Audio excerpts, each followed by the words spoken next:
spend the month of December drawing mandalas in this same square journal, and there's so much I love about this process. I always start in pencil. My pencil's pink, as you can probably see there, and I figure out pretty much where I want everything. But I don't let that hold me back when I'm inking, because as you might have seen, there are all sorts of little bits and pieces that when it came to the inking stage I decided I didn't like, all those little fiddly bits.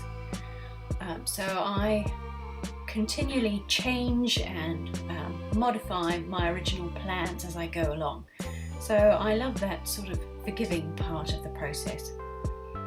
And then once I've put in most of my shapes, I often go back and add patterns. And this is one of my absolute favourite parts, because it really is like meditating, especially for people who don't like meditating or don't think they can. To sit and just make pattern after pattern is actually such a relaxing, therapeutic thing to do. And then once all the inking's done, one of my other favourite parts is the colour.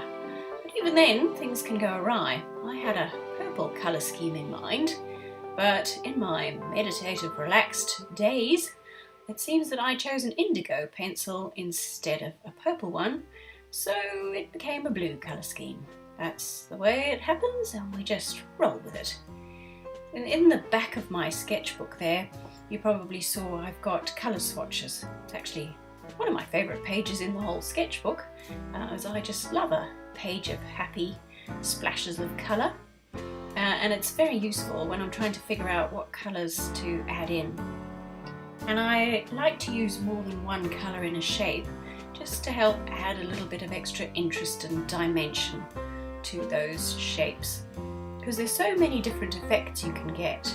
I always wonder what it would be like if I made multiple copies of the one mandala, and just to see how different I could make it just by changing the way I colour it.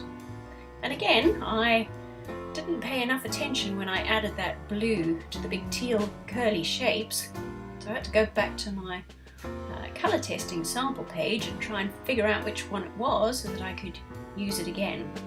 Because that's something else I always try and do, is to use a colour more than once so that the whole mandala's got a unified feel. And final colour choices there to be made. It's always an exciting part when you can see it almost come to life.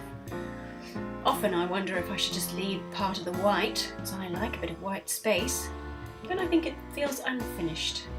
And after all, who can resist a bit of colour? And there it is, the last mandala for this year. Can't wait to see what next year's mandalas are going to be like.